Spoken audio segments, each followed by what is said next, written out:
You're listening to Into the Twilight, an independent, listener-supported show. Subscribe at patreon.com/intothetwilight for monthly bonus episodes, weekly shoutouts, a Patreon-only book club, and more. Thanks for support, and now, on with the show. Now tuning in to Earbud Media, audio for everyone.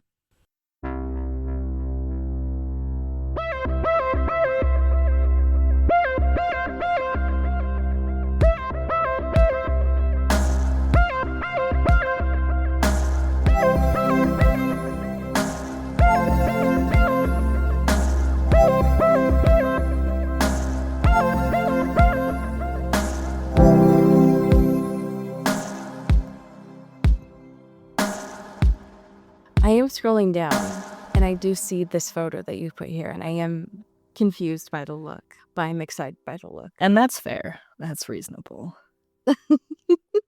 Welcome to Into the Twilight. We're here. Yo. If you observe a time change, I'm sorry. Yeah. But that means that there's more daylight if you do, so congrats for you. In theory, that's a good thing. Sure. So proud of you. Mm-hmm. You've made it. How are you? I'm here. I'm living. We just popped open a cherry Diet Coke, so I'm on top of the world, baby. You know what I mean? Oh, I love that. Listen, folks, I want to talk about House of Villains, okay? This is giving he's a battered wife. Yeah. You know that, right? Yes. Yes. House of Villains is a show I have a very complicated relationship with because it's a fun idea and I love any type of Traitors-esque show where it's like, just give me a bunch of sickos from shows that I like and put them in a room and see what happens. That's fun. Right. I like to have fun. Things are a little different now because it's now a Peacock original. So we got a little extra shmoney, which is nice. Right. The crew of this particular season is so diabolical. I am going to need to look this Tiffany up. New York Pollard is here for the third year in a row. She just lives there now, I guess. That's bonkers. Can I say that? Get your check. I mean, rent is expensive. I feel that. Right. But I am endlessly fascinated because, of course, Mr. Tom Sandoval is in the building. Oh, I did not. Okay. I was saying that, but I did not realize when I looked at that photo. Mm-hmm. That makes that even better. Yeah, because, and also, love of my life, Plain Jane, is here. And Plain Jane is also, for a time, roommates with Christine Quinn. Wait, what? We also have Christine here in the building who has, I cannot stress enough, no idea what is going on. Not a clue. The decibels in this home must be astronomical. Yeah, we also have Drita from Mob Wives. There's it's a wild Holy fuck. gamut of people in a way that is uniquely House of Villains, because I think sometimes there's an issue of On the Traitors or other similar shows where it's the mix of type of shows can be hard to nail and personalities, but sort of the solid core crux being these guys were kind of shitty or perceived to be shitty on their respective shows is a great equalizer, and that can vary from different types of things. It's goofy, it's silly. I am very charmed and bewitched by just Tom not being able to know how to bro out with bros. Always, yeah. Wow. Okay, hold on. So that cast, first of all, that's bonkers. Yeah. I did not realize that it had moved over to Peacock, so that's haunting. Yes. I can't believe it moved and it's still being hosted by Joel. I know. Jesus Christ. Nobody's agent is working harder than his. Yeah. In this economy, he's still one that has a job. Yeah. Tom is unfortunately, that makes sense to me. We do also have Kate Chastain, which is huge. God damn it. That's so good. It's so good because she doesn't want to be there, doesn't like anybody, but in typical form just gets dragged along through, even though she's I would like to leave, and she's just a prisoner of her own making. And I think that's great. That's a great vibe for a television show. Wow. That's very good. That is great news for me, unfortunately. Mm-hmm. I think you told me about this with the first season. Yeah. And I did watch the first season, which was very scary to me, but this is good. This is good for me to know. Yeah, there's some heaters of folks in here. That's a lot of power hitters for me. Totally. I'm very much doing the like tapping my head meme right now. Yeah. Like this is I couldn't have even conceived of putting these Mhm. people together, and I love it. That's very important to me. I want to see Christine just absolutely tear into Tom Sandoval. Yeah. Oh my god. Okay, one last thing, because it is really funny. They're all, like, picking rooms or whatever, Oh, I do remember that. Yes. and Tom Sandoval comes in there, and it's like, "Well, I got a roommate with a guy because I have a girlfriend, and I don't want it to be me." Okay, sure, Jan. Yeah. Meanwhile, Plane is, like, immediately like, "Hey, girlies, let's all get a room together." Tom just doesn't know how to gameplay. We've No. seen this. We Yeah. know this. Just loud and wrong always, and Just that's beautiful. always. I love that I can expect that, and I'm like, "This is my baseline, I love it, I'm here. This is my truth." How are you doing, my dude? So I'm here. Mhm. I'm alive. I told Cody this out there. I thought about bringing the pit, but then I had to consider what we were talking about for this episode, and I Sure. made an executive decision. The main thing that I have been indulging in this week has been a court trial, but I've been grappling with over the last, I don't know, decade plus, how to ethically Mhm. and effectively consume true crime content that isn't Sure. like, oh, you're a white girl being pandered to with true crime content, right? And so one way that I've been trying to do that isn't just like watching all of the true crime documentaries that are being fed to me by my algorithm is that I will not listen to podcasts and stuff about it like I used to, but instead I try to just watch trials as they happen, preferably by like subject matter experts, so usually by former lawyers or active lawyers.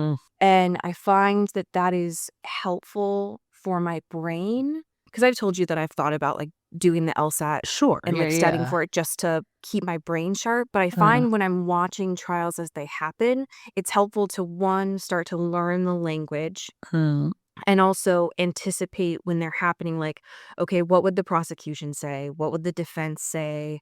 It's not just true crime propaganda, which I used to unknowingly consume, Right. but watching it and trying to like build my argumentative skills, Mhm. which is I don't know, a more effective way for me to engage with the content. Totally, yeah. Because I find some of these cases interesting, but I want to ensure that I'm not just, I feel like I'm not communicating this properly, but like making sure that I'm humanizing it, I guess is the Sure. right way. Yeah, and not getting it for, like, entertainment's purpose. Right, because it's not entertainment. Right, Yeah. right. I And feel so that, there's one yeah. that I'm watching right now. That's the person who's on trial is Mhm. someone named Corey Richins, who I'll tell you a little bit offline because she's a dingbat. She's really scary. Sure. But I've been watching the trial because I find it really interesting about how lawyers communicate. Mhm. And someone who I'm watching it with in between meetings, because I've been a corporate girly this week and really busy, Mhm. is this person on TikTok named Gooj, Gojy. I don't know, man. Don't Sure. ask me. I switched between her and this former lawyer named Emily D. Baker, and they've been putting the actual trial up and then kind of dissecting it and talking about kind of what the language that they're using, what the evidence is, and breaking it down in a helpful way. And it's less sensationalist, Sure. which is good. It's not like, hey guys, welcome to my YouTube channel. Here's the hot, welcome to Mojo Jojo. You know, like, Totally. here's the top 5. You know, like it's not Yeah. that. It's more of here's the evidence that they used. Here's why it would be effective. Stuff like that I feel like is actually engaging my brain, which is nice. And also, this is a person who's on trial because they allegedly killed their husband via OD and then wrote a book about grief about it. Interesting. And that from like a psychological perspective is incredibly intriguing to me, Totally, yeah. which which is why like true crime has always fascinated me is like, why do people do the things that they do? Mhm. But I don't want to get it from I'm going to do my makeup and talk about like Let's gab about this brutal murder. right, which I inadvertently was kind of supporting Sure. a while ago, but Sure. I feel icky about doing now. I want to make sure that I'm doing it in a way that is respecting people. Totally. So those are two people that I found really helpful to talk about stuff that is going on, where I actually feel like I'm not just cocomelaning my brain too. Yeah. Trying to find that balance that's there.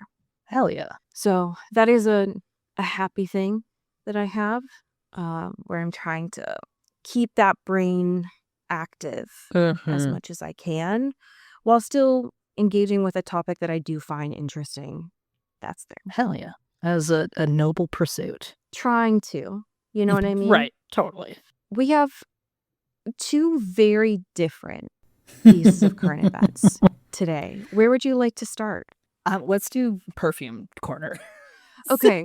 Let's do perfume This corner. is I'm so fascinated by this. me too, because I haven't seen a lot of people talking about this, and this is like a capital P, capital R press release. Yeah, like this is actually from PR Newswire, like the actual places for press Right. releases. So it's not just like some Instagram post somebody made, Yeah. you know. So I'm familiar with Scentbird. I Yeah. remember when they really did the ad push a while back. But this is, if anything, this makes me feel like we're going to be getting that animated series in the next year or so. True. Because for yeah. what? Why? Why this collab, Right. if anything? And it's not even, because the color pop made sense to me. Color pop is Sure. always on some shit. The Crocs felt like, okay, maybe, Sure. like that kind of leans into the movie release. But this, it's like too many things that I'm like, all right, I'm getting my red string out. Sure. I think they're going to be doing that animated series sometime next year. Damn, I feel that. Also, it is important to note too that I forgot also that Scentbird previously also did the Nosferatu. Holy shit, you're so right. They're in their like fucking vampire shit right now, Maybe Yeah, maybe they got someone on their team who's like, listen, we gotta lock in, folks. And to be fair, it's- like the it's monster sense, time. the sense that are associated with those things, like both this as a media property and like Nosferatu or whatever, like are fun, unique things that like people would be down for. You know what I mean? Like it feels like a natural thing of being like, oh yeah, make it smell like, it's got plum butter, some warmth, whatever, like wood vibes. Like those are things I feel like people will be like, oh yeah. In addition to like having a cute little perfume bottle or whatever, it's like a scent that people would be Right. rocking with, No, you're right. You're right. You're right, and you should say that, because I think that knowing that with Nosferatu, which I completely forgot about, those are very, I mean, it's all about the forbidden, right? Totally. Yeah. And vampires, by their nature, are very intimate when you Mhm. feed, and that is scent too, Sure. right? Yeah. So it makes it that it's not that far-fetched here. Yeah. But even the photos on here, They're so intense. Like I know. they got that fog machine going out here. Right. This is the first one that I've been like, okay, I might actually need to buy this Right. and try it, Yeah. because I'm the amber, y'all got my Mhm. fucking number, Totally. right? Yeah. But the plum, that one felt like a little out of left field, but I'm in it. I'm curious. intrigued. Sure. And I know, just listen, I don't envy anyone trying to write descriptions for fragrances. Okay. Totally. It's probably the hardest But job in I- the world. But I doubled back really quickly when I read the two words next to each other of creamy woods. That's tough. That's tough. Yeah. Because you know what that gives? Yeah. That gives Breaking Down Part 2 when we got that first vampire sex scene Oh, between Bella and Edward. Why are the woods creamy? that's ew. So Why is vile. that a thing? I have questions. Okay. Yeah. Now I do love that that Ashley and Jackson are the ones leading Sure. this social. Mhm. Smart. Well, Jackson's available, so Well, Ashley's also available. Let's be so real. let's Okay. be real. But no, I'm intrigued. I'm intrigued by this. And it's very much the color story, at least these photos of Yeah. the first Twilight. Listen, okay. I'll try it. Yeah. I would love to smell like Pacific Northwest blue. You know what I mean? And that's exactly what this is. That's what it's giving. I'm into it. I don't want to smell like creamy woods though. So y'all, I'm moving you down to yellow for that. But ambers and plums and Yeah. macadamia, I'm I see the interested. vision. Yeah. Yeah, I see the. I'm intrigued by it. Could you tell the class about this promo for the drama? Folks, the guerrilla marketing that is happening with the A24 flick, the drama, we're reaching unprecedented levels of audacity. Are you all available next Saturday? Right. And are you nearby Vegas? And if anyone is, could you do me a big favor and go check this out and report? Can somebody listening to this get married next weekend? Could you do us a real solid? Just like the biggest solid. If you're like, already thinking about it, like, why not do it in Vegas to promote the drama? Here's the thing. This is hilarious. Yeah. They have everything. They've got the aisle, they got the altar, they got music, They got a photographer. they got flowers, they got champagne. Come on now. That sounds fun. They have witnesses. God. And they have surprises. What is really, because everything too about this has been so like vague, of being like, oh yeah, it's a wedding you'll never forget, right? Like, and clearly with the added information we've been getting slowly is like, what's gonna happen here, right? But I just love the keeping the bit up of being like, yeah, anything could happen, right? And being like, we have witnesses if you want them, like, it's like, who are those gonna be? As if who are those people? As if a wedding does not require witnesses. You need them. You need them for sure. Here's the part that I loved about this when I was reading it. So thank you, people, for providing this from A24. It says, we promise a ceremony that feels spontaneous, glamorous, and just a little bit dangerous. What? Hey, sorry. Granted, I would argue that getting married on the Vegas Strip is dangerous by nature. Sort of default, yeah, sure. Right, that kind of goes with it. Sure. But what do you mean? When you were a little girl and you were imagining walking down the aisle, your perfect day, best day of your life, you were always thinking a little bit of danger. Just a little bit. Here's the thing. When I was a kid, right, because I got speed run through a lot of wedding propaganda as a child. Sure, yeah. I wanted something big and gaudy and expensive because I didn't know what money was. Right. Now, as an adult, doing this, getting the idea of a Vegas wedding, yeah, the ones that are like the drive-through, or when they used to have the Taco Bell one. Yes, oh that my God. appeals to me like a fucking siren song. Oh yeah. Because it's so fast and it's private. Yeah. And it's quick and there's so many less decisions. Because I have seen my friends try to get married and that makes me want to throw up with how many decisions and costs are involved. So actually, I do get this. I get the appeal and I get the marketing into it. Oh yeah. I don't know that I would do it in Vegas per se, but like the idea of a courthouse drive-through, that kind of thing, I do get it. I understand now. Absolutely. It's very chic, and you can just like, you're done. And then if you want to do a party or whatever, you can also just have a party, Exactly. I understand. But all the tethers are less there in a way that is great. You mean they have a photographer already there that you don't have to go through months of trying to book? Yeah. Thank you for this gift. Now, would I do it for the marketing of this? I don't know. But so many less decisions that you have to think of. If you were already thinking about it, you're like, fuck it. Hey. Right? Could be fun. Could be good. Could be fun. The photo of this also looks really cute. Yeah. Yeah. The movie's not going to be this good as far as like happiness goes, so don't get excited by them smiling like this. Yeah, with their Facetune smiles. Yeah. Right. But it's a very cute. And it's smart. Their marketing has been good for this. Oh yeah. Rock with it. Good job, team. So anyway, that's the end of the show. And we're done. We're out. Thank you so much for listening. Thanks to our patrons. You might be like, hey, I thought that you all talked about the... No, we don't, actually. I don't know what that show is. I've actually never heard of the Vampire Diaries in my entire life. Eternal Sunshine did out of my brain. Yeah. I have never been more pissed at you all for suggesting this show to me. And I hate all of you. Yeah.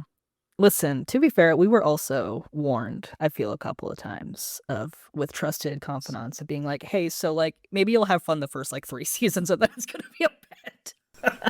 And we're like just flush in bad time, you know? I'm here. I live here. I'm a resident of bad time. Sometimes I tell you all that I like stuff that's painful and I like to suffer. That is not true when it comes to Bonnie and Jeremy. So I don't understand why you all like it when we suffer like this. It's playing in my face in a way that I loathe severely. I just don't understand why you all thought it was appropriate to be like, hey, this is a show about vampires. You're gonna like it. It's gonna be great. Also, there's an episode about Bonnie on her birthday where also we're not gonna be able to talk about this episode without talking about like suicide. Yeah. So love y'all. And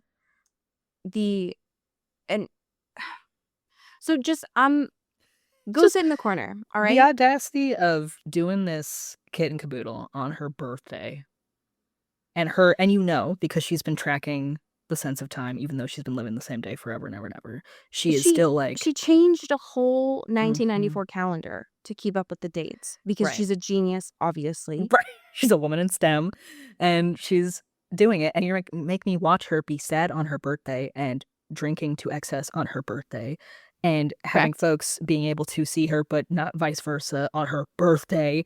And y'all know how I feel about the movie Ghost. Okay? You all know that. And yet you make me suffer. So what's that about? And we're not going to see, after so long of not like getting Jeremy and this whole thing, you're going to bring him back and be like, oh yeah, also there's a sad art school fucking plot line of untapped potential. And also back to Bonnie. I'm going to kill everyone. I'm going to burn this house down. I'm sick of this. How dare you throw that in my face? It's just, I'm pissed off, okay? Yeah. Because they have the audacity to give this, which, listen, don't get it twisted. This is a good episode. Yeah. I had a good time. It's written well, which is shocking because you know these writers fucking hate Bonnie, right? So it's confusing to me emotionally. Yeah. I'm having a really hard time, particularly with Damon's character. Because what do you mean? He's in the kitchen and he says bon bon softly to himself. And the kitchen means a lot now. And it didn't used to at the beginning of the show, but it does now because he has a lot of connection there with Bonnie. And yet he's all like, to him only, I guess, being like, oh yeah, Elena, we're together again and we're not going to play in the past. But he keeps saying to Kai and everyone really loudly, like, oh, there's a witch back in the past and we really want to get her. It would really help us if you could let her know that we know she's there and we care about her. He is so not slick because he's like essentially trying to guilt Kai into helping in any form. And also, we're sort of buoyed by the fact that Kai is kind of has Luke in him. So maybe he's nicer, or has more empathy in his heart. But Damon is out here being like, oh no, it's like, it would just be nice because it's her birthday, you know, nothing else. It's not that I have any feelings any sort of way about it, but it would be cool we if can you could just put a truce on because it's her birthday. You know what I mean? Or, you know, we could all just come together on this one. I think that'd be sick. And we could just like, you know, send her a ping. If we could just get a little message out there, that'd be so sick. Thank you. But no other ulterior motives there. It's totally fine because I love Elena, my girlfriend who definitely does not remember any of the good times we've ever had. Even though the writers are just playing fast and loose with the merge rules here, I am having a hell of a time. I'm having a blast with a new Kai here. Him trying to explain what emotions are as a self-described sociopath is very fun for me to witness. It's truly like he's learning new words that he's never considered or put together because he's like trying to do kind of therapy speak and is like, hey, so it turns out like you can still like have feelings that hurt and are bad, and like doing something to distract you from that, actually the feelings are still there. And that sucks. Nobody told me about that. This is annoying. Having a conscience is annoying. I Googled how to process emotional pain, and stuff was like leaking out of my eyes. Yeah. So What's up with that? homie. I have some like wires loose or something. Something's twisted up there. It's not how I usually operate. I'm confused. There was also a really good Damon and Elena moment where they're talking about like how to make the magic work or whatever, and they're trying to like place like who would be and stuff, and she's like Catherine, and he's like no, older, and she's like Silas, and he goes no, hotter, and then Elena's like, well, Silas is pretty hot. I don't want it, not too much on Silas. I mean, he was a bad guy, but She's like, whoa, hold on. yeah. Wait a second. We've never had them like have this banter like this, but I love it. I'm here for it. I'm like, okay, yeah, let's just call Silas a hottie. Sure, why not? Okay, And she's right. And you know for what? sure. He did, even though he does look exactly like Stefan, he was a different person. Right. So she's right to say that. Absolutely, yeah. That was the first time I felt like Damon has actually activated his brain in a while. Yeah. Because them using the map to write out Nova Scotia was a good idea. Yeah. I They were cooking. I don't know. Yeah. Yeah, it was a good idea. Because in theory, well, I don't know how the butterfly effect works, but in theory, Silas will still be trapped there. And the magic will still be there regardless. So Right. it's a good idea for them. But yeah, there were a lot of really random like side plots in this episode. And I was like, I respectfully don't care. I was so checked out. And I wish that I could just fast forward through these. I know we're setting up whatever this Enzo fucking Sarah Salvatore fucking shit is, but every time we're back in that place, it's like nothing happens. I don't know what it's leading to, and I'm really confused by it. And it's just the same beat every time. It's like, hey, you know that there's a secret sibling that we're using as collateral, and it's like, yes, we've known this for a while now, actually, at this point, and it's all that you care about, Enzo. And when Matt was in the car with him and being like, he was like, you know, doing his same spiel and being like, this is what's going on, it's fucked up, right? And Matt's like, genuinely, honest to God, why do you give a shit? Like, why do you care? And that's true. Like, why? And he's right to ask Enzo that. has nothing else to do. I don't know why he's here. I don't know why he's so pressed on this. And also, why does he care? I don't care. Why should I care? Whatever. There's a gal out here and she's not dead. Like everyone thought, cool. I'm sure that'll become something later, but like it's nothing now and it's still nothing. It reminds me of the Traveler's plot. Like I could not Yeah. be forced to care right now.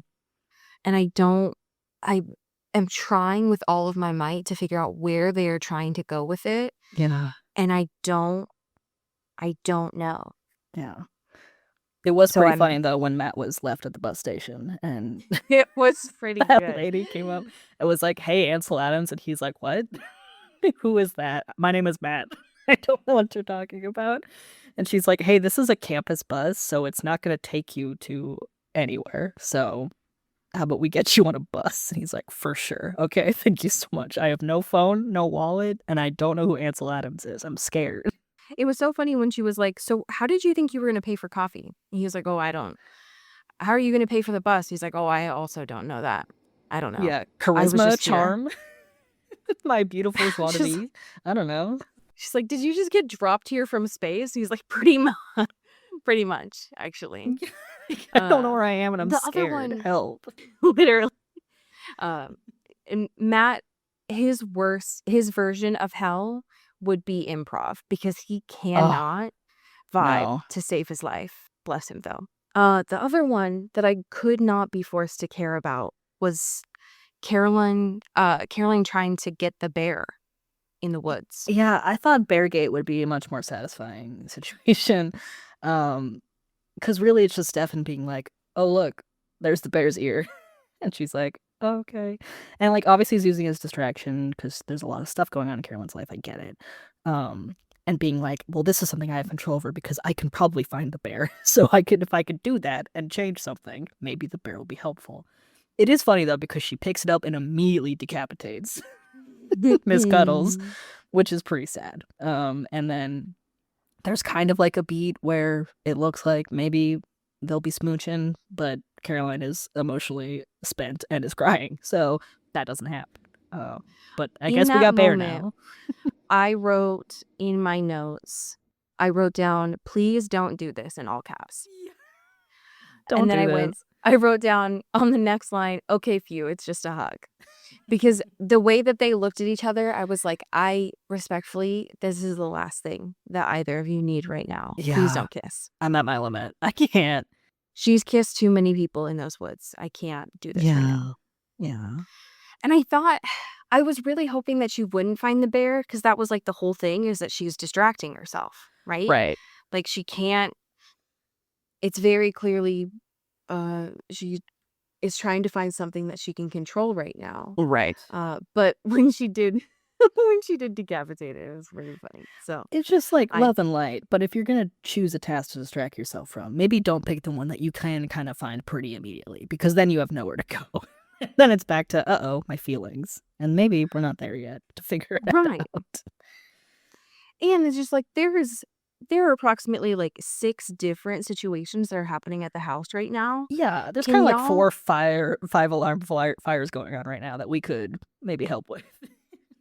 Yeah, can y'all activate your super hearing for 2 seconds, please? God.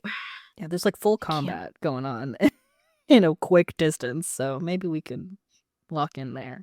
But whatever, find the bear. Liv was on some fucking Kill Bill shit this episode. Dude, Just fucking out here, absolutely. okay? I thought it was very funny. It's very funny that Tyler got unconscious again. Yeah. I thought that was very good. But then her It just being doesn't like, you know stop what? happening to him. I'm not going to use my magic per se. I'm just going to stab Right. him. Yeah. He's Great. easy. All right. Because he's trying to be all tough guy too, and being like, I'm your protector now. And like, if anyone gets in my way from your safety, even if it's you, like, you're going to be answering to me. And she's like, thank you so much. That's very nice of you. Anyway, bye. I'm going to let me do my thing, and you do this on the floor. Thank you so much, though. It's just, Tyler, hey, homie, I need you to not. The only thing that I thought was funny about him at the beginning of this episode was that he was just so ready, and he's always been so ready to just pack his bags, move away. Right. At any point. Any given opportunity. Totally. He's out of there. And him just not comprehending that Liv doesn't want to leave because this is the place that her brother died. Mm-hmm. And he's like, no, I don't get it. Like, we got to go. No, that means that's a place you don't need to be in anymore because it's sad and it makes you feel bad. We can go anywhere else. It's very good. It's so good. Also, we learned too that Liv has this sort of like spell connection where she could like see through Luke's eyes, and by proxy, by twin stuff, also Kai's, because they're fused. So that's fun. That's a fun little magic trick we have. Yeah, getting confirmation that the twin powers are actually like a real thing. Right. And it's like it passes, like, because Luke is just in Kai now forever or whatever, however that works. So interesting. It was her just absolutely putting that house into shreds. Yeah. Being like, I'm gonna beat your ass. It was very good. It didn't work out very well. No. But I thought it was very interesting. I liked the moment where Damon threw the bottle into the fire. Yeah. Mm-hmm. Him being like, okay, I think she's downstairs. I'm gonna throw this down the chimney. Yeah. And be like, hope for the best. And it worked somehow. Goddamn. Yeah. Sometimes he can turn that thing on. You know, sometimes he can be active. Sometimes and react in the proper time. Yeah. It is interesting to me though that Kai, in theory, has more power, not that he's ever had, right? Because he did just have the whole town in him. But in theory, right now, he has 2 people worth of power in him. Mm-hmm. And he couldn't do the ghost thing with, was it 3? Elena, Damon, and Jeremy. Oh, yeah. And because he got the titular nosebleed. But with Jeremy, he could in there. Right. I thought, because they referenced Ghost, right? I thought that he was going to be able to like touch, Mm-hmm. and that wasn't the case. It's so fucked. Because it's like, not only can they, she can't see them, can't hear them, but they are also there and privy to, and can't touch, all of these Yeah. like lines of communication. And you're just like voyeur in this moment of truly the worst day of Bonnie's life, gonna try to end it all, is really like on the verge of just cannot do it anymore.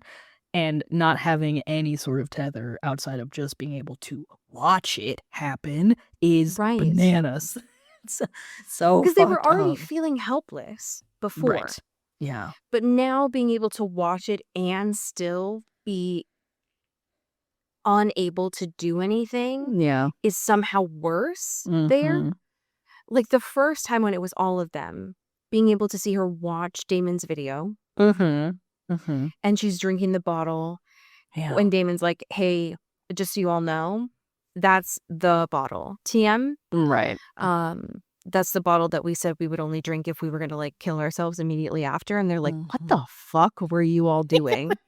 Like, hey man, could we debrief a little bit on your sort of journey a couple months you had? Because Why would you ever say that? Like, what was going on here? Oh, so you guys have never transported to 1994 and made a suicide pact with the only other person there with you? That's never happened to you? Grow up, okay?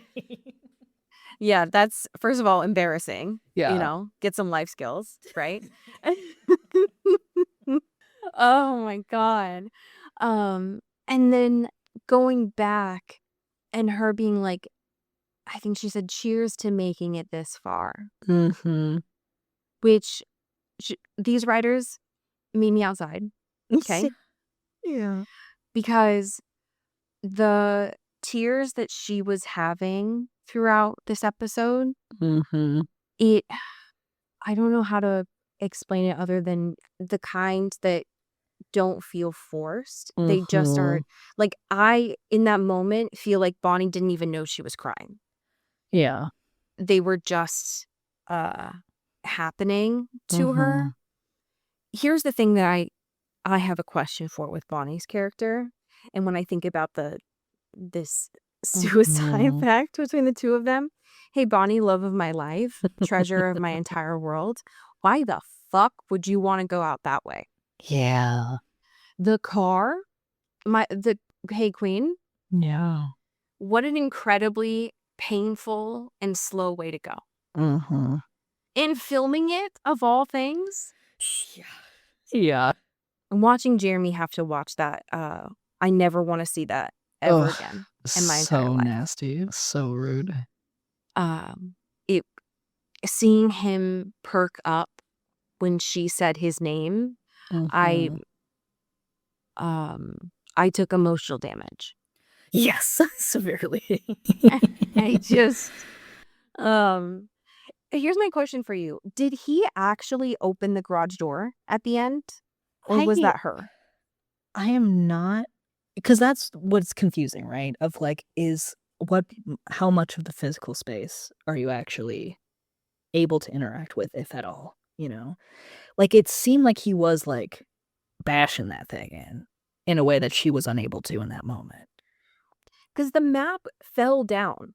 Right. He had it for like maybe 30 seconds before Liv stabbed Kai. Right. So there was a moment when he was able to do the like ghost TM. Right. So he was able to do arguably like the important part. Right. Yes. Just pass him get through her to notice. to the one thing. Yeah. Yeah. Because Kai he was in trouble. Right. He wasn't able to do anything else. But I couldn't tell in that moment where the garage door was being hit if it was him or if it was actually Bonnie that opened it. Yeah. And maybe they didn't want us to know. Yeah, true. But I loved that shot where because the way that they had the garage, it was really pretty where they had the light coming in at the top where you could Yeah. see the smoke. But Mm-hmm. specifically where the garage door opened and they had the light coming through, that was a really pretty shot. Oh, yeah. It's just so this episode is so painful. Yeah. Ouch. Ouch. Hearing her say that it had been, I think she was going weeks without Mm-hmm. speaking, Yeah. not nice. Oof. Not nice. But I'm feeling hopeful that Mm-hmm. Jeremy is going to go at least apply to art school. God, please. Come on, man. I know you're only passing, what was it, study hall? It's only passing grade. But listen, man, apparently you got a beautiful portfolio of work that Elena is seeing, and I would like to see it. Okay. And I want Yeah. you to live your artist dreams, man. Well, and when he was younger in the earlier seasons, he did used to sketch. So I know That's that true. he can. Yeah, for sure. He's just been, a little busy. Right. He said stuff. Life has gotten in the way, but he Yeah. can come back in and move on a little bit or figure Right. out the next path. Yeah, I feel bad. I will say I was pleasantly surprised by Tyler at the end. Yeah. An interesting Homeboy Tyler stood turn. up, Mm-hmm. and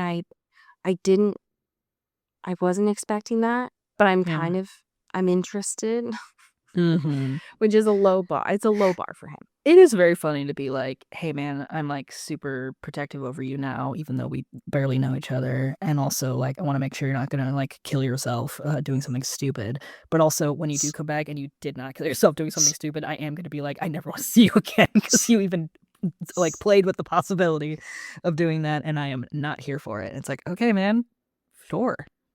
Stand in your convictions. He's an asshole, but he's not a monster. No, for sure. Yeah. He's like, I want to make sure you're safe, but also fuck out of here. I'm never doing this shit again. Like, all right. Yeah, totally. I wanted to make sure that you heard me when Right. I said I'm out of here, We're crystal clear. Okay. which is more than he gave Caroline. Let's be real. Yeah, that's true. He's learning. Yeah, that's all we can hope for. Elena, I was completely unsurprised for her at the end when she was like, "So Yeah. we're doing this," and it's like, okay, so anyway, Yeah. ends up being very dead set on making Sarah bad. I'm scared and confused by, but okay, Yeah. Mm-hmm. whatever the hell that means. Here's the thing. I'm annoyed that the writers are trying to get my hopes up for Nova Scotia Mm-hmm. because I know that this doesn't end well. Right. So why are y'all playing in my face? Just edging us, and I hate it. Right. I don't understand if there was in theory a way that this could Mhm. have worked, Right. why did it have to end the way that it did? Yeah. Well. That just makes me more mad, actually. Right. It's twisting the Because knife in a wild way. because if it had actually broken bad this episode, Uh-huh. I would have been incredibly sad and heartbroken by it. But I know that this season ends where Bonnie doesn't make it out. Right. So It feels similar to I'm- like the like Caroline's mom stuff of being like, and especially back to back of being like, these were very exactly. clearly laid out of being like, I see how this ends. But we're gonna be like just a little bit of fake out and being like, but what if? And it's like, I don't think what if. I don't think what if is applicable here, unfortunately. So we could just do it, okay? We could just. I'm like, I Right. won't be happy about it, but like, just come on, meet me there. Caroline says in this episode that her mom is dying, right?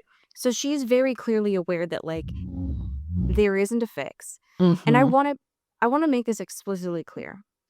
I am talking about a fictional character Right. with Bonnie, and not real life here. Yeah. With Bonnie in this case, right? She is trapped in a world where she is Mhm. alone, right? Yeah. In this specific case, it would have given her agency where Yeah. she feels like she has none.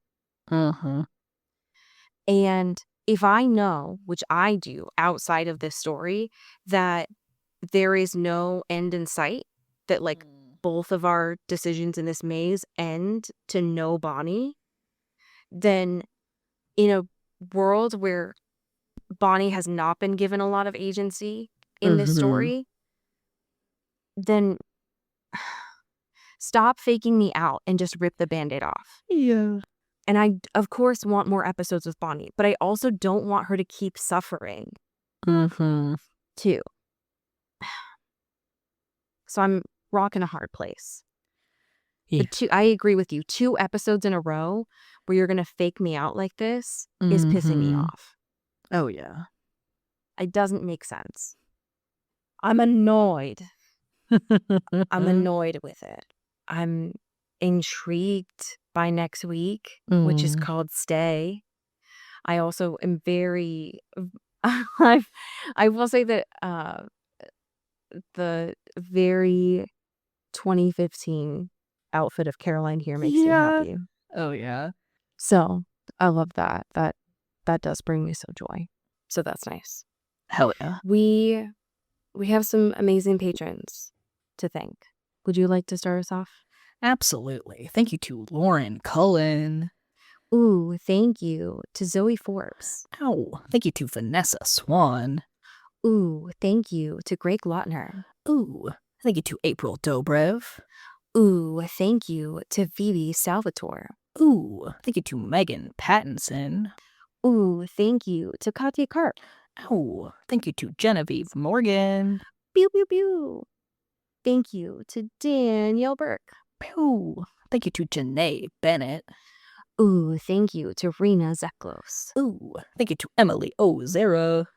Ooh, and last but certainly not least, thank you to Jaylene Ivishkov. Pew, pew, pew, pew. I have a fan fiction for you. This is by the author Kitty Kimura, and it is titled Love Letters to Seattle. The summary... Oh, this is a short one. This is a short little fanfic. The summary of this is: some songs are too raw to resist. Some addictions are too deep to outrun. Grunge rocker Damon Salvatore meets music journalist Bonnie for an explosive love affair in 90s Seattle. As Bonnie interviews him about his life, she discovers that his demons might just be the death of her, but while he is her temptation, she might be his redemption. And this is just a little over 3,000 words. You know what? While I'm looking at this, the House of Villains had a real missed opportunity. They should have done in-character Lestat for this season to promo. That would have been Interview with the so Vampire. fierce. Yeah. Because that's a villain, if I've ever heard of one. Completely. Yeah. He would Can have you fit in imagine perfectly. Tom trying to interact and being like, oh yeah, I have a music career too. Yeah. I'm just saying, House of Villains is not too late. He would try to orform so crazy. Orform so that's like, he would be so jealous. I can't even think about it. That'll get me too excited. Yeah. Well, friends, I'm gonna go watch House of Villains. Hell yeah. And that's how I'm gonna spend my weekend here. Tell your friends about the show. Don't tell them about Vampire Diaries, because it's all pain and suffering. But tell them about this show here. Oh yeah. Tell your family, tell your bus driver about the show. And as we say here in the Pacific Northwest, Get bit. ooh. Ow. You've been listening to Into the Twilight, an independent production by Earbud Media. You can support the show by subscribing to our Patreon at patreon.com/intothetwilight, or rate and review us on your favorite podcast app. You can send us a backstory or a fanfiction at intothetwilightshow@gmail.com. Our music is by Eli Krause, and our art is by Maddie Padilla. You can find me on Twitter at Cody Corral and Allie at Many Are the Stars. Thanks for listening.